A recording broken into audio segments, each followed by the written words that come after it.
This is Cerebral Cinema. Movies of the mind. William Gargan stars as Barrie Craig, confidential investigator.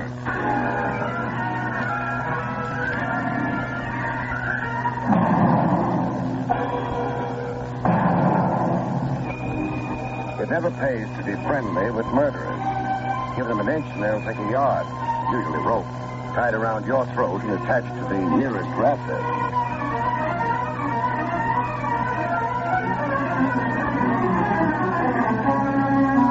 The National Broadcasting Company presents William Gargan in another transcribed drama of mystery and adventure with America's #1 detective, Barrie Craig, confidential investigator.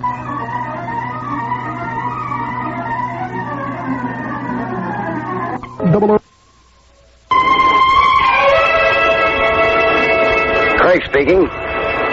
If I try hard, I can remember back to the days before I was in this business, when on going to bed at night, I would always look under my bed. No, not for a blonde, a burglar. There never was one, though. So as the years went by, I stopped looking. I just went to bed. On this particular night, however, I had barely dropped off to sleep when I heard a noise at my window. I was practically asleep, and besides, I wasn't in the mood for burglars. The burglar, however, had other ideas. It's Craig. I'm asleep. You can't see me, can you? No, and I'd be happier if I couldn't hear you. I can see you, however. It helps me aim the gun I'm pointing at you more accurately. Well, I'd hate to have your aim suffer. Mr. Craig, I need some advice.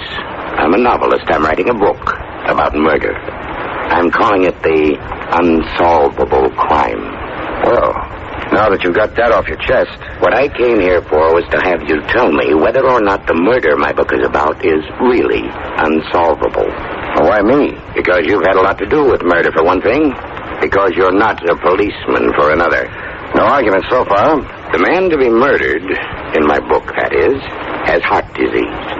He's a crooked broker, a man who deserves to die. Uh-huh. And he suffers from heart disease. For this illness, he takes daily, at stated hours, capsules containing heart medicine. His life depends on these capsules. Now then, the murderer, in my book, that is, decides to poison the broker. Well, that's against the law. Yes, poisoning, but without poison. Well, get to the next chapter. The murderer steals one of the capsules, pours the medicine out, and replaces the medicine with ordinary water. Eventually, the financier takes the capsule, which contains water instead of medicine. He dies of heart failure. Well, not bad. Thank you. The poisoner can't be traced through the poison he bought because he didn't buy any. An autopsy would show no poison in his victim's body since there wouldn't be any. Most likely, the murdered man would be assumed to have died a natural death. Well, what? Is the crime unsolvable? Well, at the moment, I can't see any flaws in it. Well, if you can't, then I don't imagine the book reviewers will. Don't you mean the police? Why should the police be interested in a book I'm writing? Why should the book reviewers be interested in the murder you're committing? You're not serious. You are.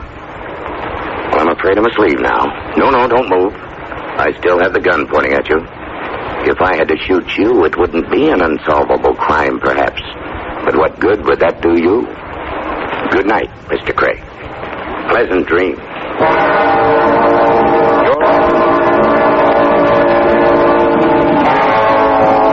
The gentleman in the dark left quickly and efficiently. So I went back to sleep. When I got up the next morning, I decided to pretend the whole thing hadn't happened. There was nothing I could do, and maybe my midnight visitor had really been a novelist. I cherished that happy thought until breakfast. Your toast, Mr. Craig, in the morning paper. Thank you. Oh, you're up early this morning, aren't you? Well, I'm glad you noticed. Any resemblance between this toast and toast is purely coincidental. What does your chef do? Tan the stuff? Hey. I beg your pardon? Very interesting news item here. Halfway down the front page. Take a look. James W. Baker, noted broker, dies of heart attack as police prepare to arrest him for embezzlement. A friend of yours? No, but he was a crooked broker, and he had a bad heart. Well, is that important, Mr. Craig? It depends on whether he took his medicine in capsules. What depends, sir? Murder.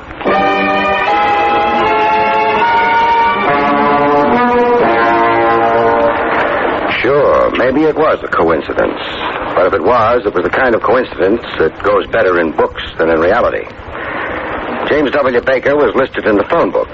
So, feeling that maybe the long arm of coincidence had strained a muscle in this particular case, I decided to pay the late Mr. Baker a friendly visit.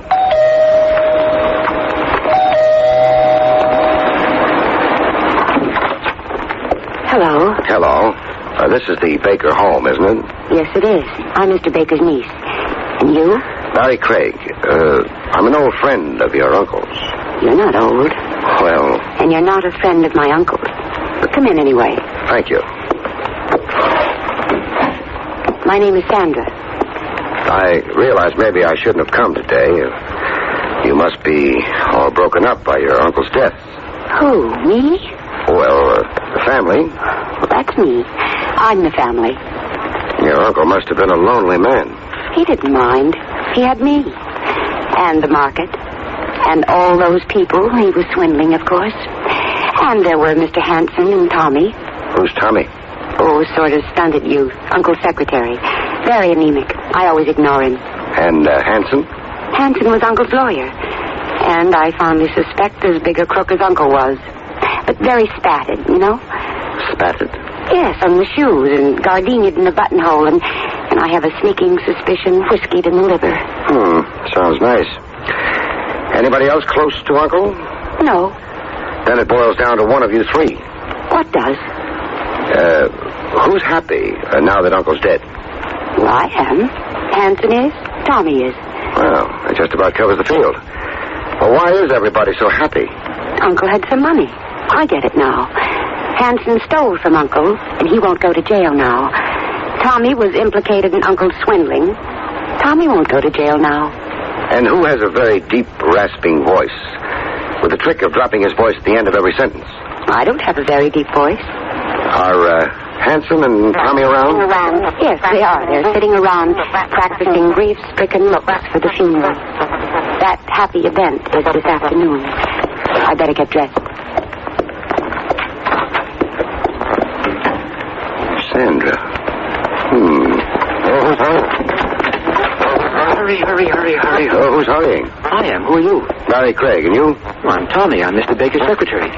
Well, in his condition, he doesn't need a secretary. Well, then, I'm Mr. Baker's former secretary. No, I'm the former Mr. Baker's No, I get it. Relax. I am relaxed. Then why are you in such a hurry? Well, I have to go out to hire some mourners, haven't I? You have to hire some mourners? Well, sure, it wouldn't look nice if there were only 3 of us at the funeral. No, especially since you'll all be grinning from ear to ear. Incidentally, has your voice ever been deeper? Heavens, no. Ta-ta. Goodbye. Oh, back again? Oh, no. Hello? Good morning. I'm in a hurry. Hanson's my name. Oh, why are you in such a hurry? Well, you see, my tailor is expecting me. Your tailor? Well, you'd hardly expect me to attend Mr. Baker's funeral in this, would you? Impossible. What are you doing here? Looking for a man with a deep voice. Sorry, mine isn't. Goodbye. Why are you looking for a man with a deep voice? Well, he told me how Mr. Baker was going to be murdered. Well, of course, that explains everything. What did you say? That's what I said. But Mr. Baker died of heart failure. That's another theory. I like mine better. Dear me. If I only had the time, but my tailor, you know. Goodbye.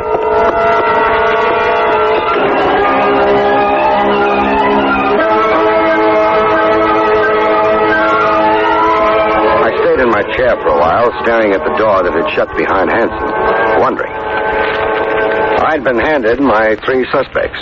There was something else, though, that might help, it occurred to me, in a bookstore. And I chose a bookstore in the same neighborhood as Baker's house. Good afternoon, sir. Hello.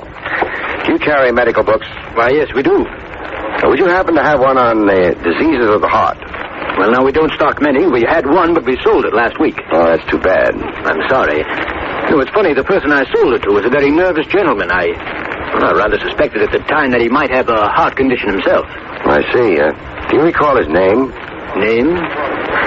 Oh, yes, I remember. It was, Hanson. That's right, Hanson.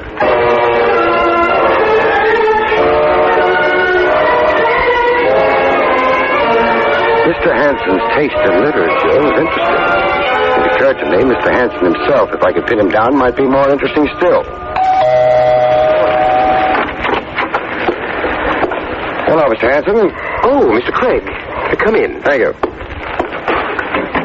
Well, how did the funeral go this afternoon? Very sad indeed. Funerals upset me. Well, I can see how that would be. Have you ever tried reading for your nerves? It's supposed to be very soothing. Oh, I'm afraid I have no patience for books. Not even books on heart disease? What was that? Why, Excuse me. Hello? Oh. Yes. Yes, of course. At once. Goodbye. Bad news? You turned pale. I'm terribly shocked. Tommy, you know him? Baker's secretary? Yes, I know him.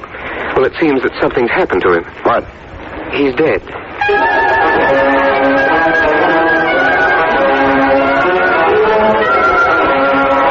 This not only upset Hanson, it set him in motion.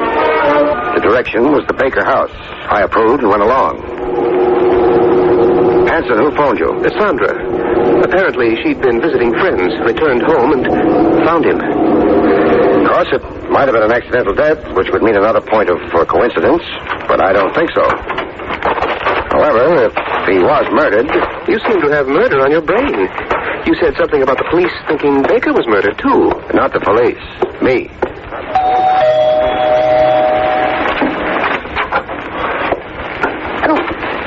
Oh, hello. Hello, Miss Sander. Have you notified the police?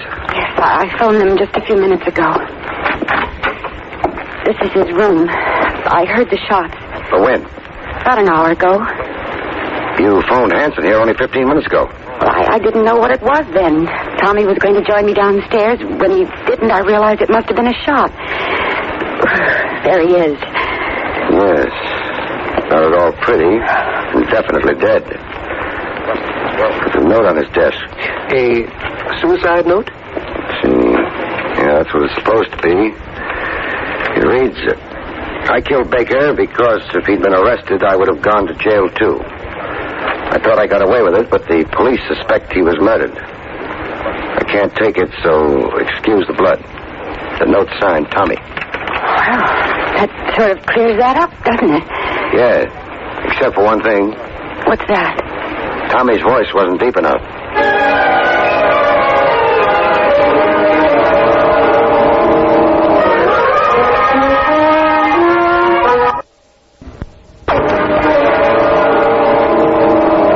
Showed up in a very little while. Tommy's death seemed to be an obvious suicide. I think the police attributed it to insanity. They didn't know what he meant about Baker's having been murdered. As for me, there didn't seem to be much of anything to do at the moment, so I went home and went to bed. This, it would appear, was going to be a case where I didn't sleep. I resisted the impulse to throw the phone out the nearest window and answered it. I'm asleep, and so should you be. Craig? Now that you know I'm at home, good night. Wait a minute. Craig, you told Sandra about someone who came to you in the middle of the night and told you about Baker's murder. Yes, I did. You described that voice very carefully. Craig, would you like to hear it again? Very much. Then come down here at once. The Kent Club on Marshall Boulevard, and I can arrange it for you. The man with the voice you described is here.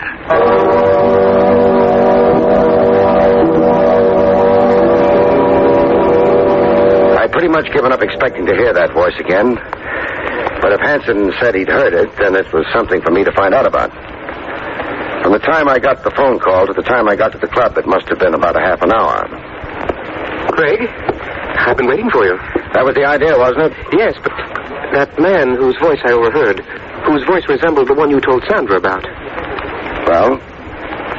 He's gone. Well, that's not so good. You know who the man is? No, but I do know something just as good. What's that? I know where the man went. I heard him tell his cab driver. Then let's go there.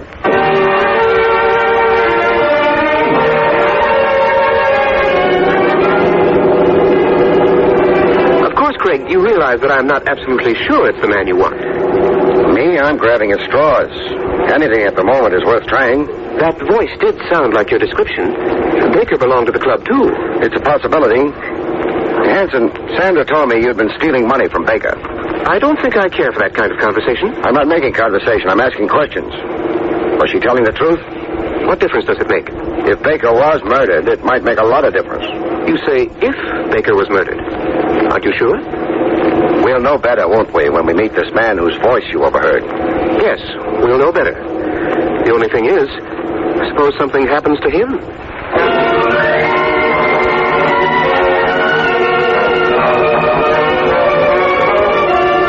Hey, are we still in the United States? We've been traveling for hours. Apparently he lives farther out than we realized. Shouldn't be much farther. Craig, mind if I ask you something? Go ahead. It's about Tommy. I can see him committing suicide, all right. He never impressed me as being much of anything. But somehow I can't see him murdering Baker. People rarely kill other people in front of witnesses. That's not what I meant. Craig, are you sure Baker was murdered?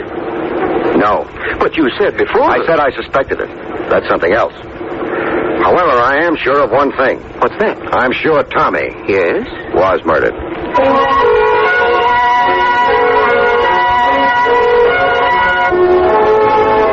I was never a Boy Scout, so I don't know very much about direction in the country. But I was surprised at where I wound up. Where the car wound up was a bumpy dirt road in a very secluded hunk of landscape. Well, that must be the house up ahead. Yes, and the house is dark. Probably took him less time to get here. Must have gone to bed. Probably. There's a mailbox. House number on it. Yes, this is it. Well, let's go visit. Craig, do you think he'll recognize you? Sure. I couldn't see him, but he saw me clearly enough. That's not so good. Are you armed in case he tries anything? No, but maybe he won't try anything. Suppose he refuses to say anything, to speak at all, when he sees you. That'll answer our question just as well, won't it? I suppose so. Shall I ring? Sure. Oh, that would be warning him, though, wouldn't it? Suppose he hears the doorbell, looks out, sees you. He might run away. He might. Look, why don't I go around to the back? Then in case he tries to run... That's a good idea. You do that. All right. And be careful. Sure, I'll be very careful. The moon picked out the door, glinted on the metal doorbell. I pushed it. It was a nice night, not too warm, not too cold. However, a guy named Craig was cold. Walking into a dark house with somebody waiting on the other side of the door could have its unpleasant aspects. Nobody answered the doorbell. I hadn't expected anyone to, so I tried the handle. It was very dark inside. I pulled out a book of matches and hesitated. In the darkness, when you strike a match, you make a very nice target. I wasn't sure I liked the idea. On the other hand, I needed a little more action. It would settle things. I lit a match. There was a light switch on the wall, and I flipped it on. Then I walked into the parlor. There wasn't much more to the house than that. Parlor, bedroom, kitchen, and that was all. The bedroom door was open, and no one was in there. The kitchen door was shut, but no light leaked out from under the door. Offhand, you'd have said nobody was home. And maybe nobody was. So I sat down near the table lamp that was the room's only illumination. Somebody made noises in the kitchen. Could have been mice. It could have been the mystery man with the deep voice, or it could have been a high wind that was slowly swinging the kitchen door open. I decided, whatever it was, that I didn't want the lamp to glare in its eyes, so I turned off the lamp and quietly shifted from my position next to the lamp to the other side of the room. That even matters up. It was dark in the kitchen, it was dark in the parlor, and nobody could see anybody. My unlit friend shifted slightly, and I began to get bored. So I grabbed what felt like an ashtray and threw it against the wall on the opposite side of the room. The little stranger didn't like ashtrays. He tried to shoot the one I threw, but the gun flash gave his position away. I know where you are. My gun's pointing at where you are, so drop yours.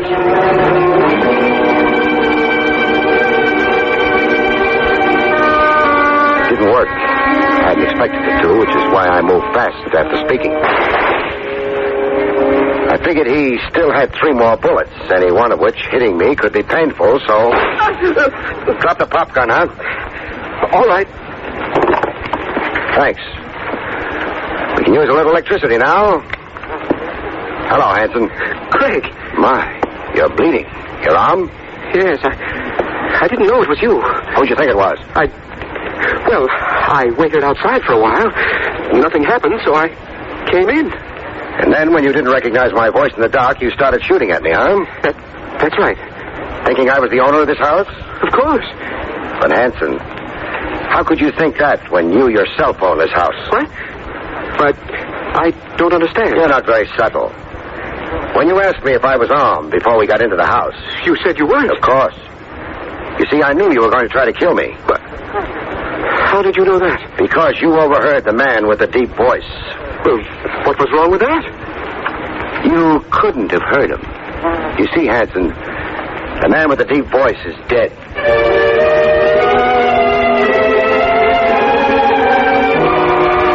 The police were glad to get Hanson, especially after I pointed out to them that Tommy's suicide note was a fake. They couldn't have known that, but I did. As I told Sandra, first about the note, you see, it said, the police suspect Baker was murdered, but the police suspected nothing of the sort.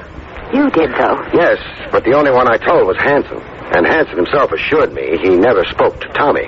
Therefore... Hanson killed Tommy after making him write the note? Right. But, Barrie, what about the man who spoke to you in the middle of the night? He wasn't Hanson. No. He couldn't have been Tommy. No. But then who was he? Sandra, there were 3 people involved in Baker's possible murder, we thought. You, Hanson, and Tommy. That's so. We were wrong. There were 4 people involved. 4? Who's the 4th? The murderer. Baker himself. Oh. Then we asked, why did the man come to me in the first place? Well, he said to make sure his method of murdering somebody would never be detected. Yeah, that's what he said. But in coming to me, didn't he make sure of the very opposite? Wasn't he making sure that it would be detected? Oh. Barrie, you're very, very brilliant. Oh, wait a minute. Now, Baker knew he was going to jail. He also knew that very probably Hanson would try to murder him. He didn't care very much. He was an old man and a sick one, but he did want to make sure his murderer would be punished. That's funny. What is? If Hanson hadn't tried to make doubly sure he was safe, he probably would be safe. I doubt whether there'd have been enough evidence to convict him of your uncle's murder. But he'll hang for Tommy. Cerebral Cinema hopes you have enjoyed this movie of the mind.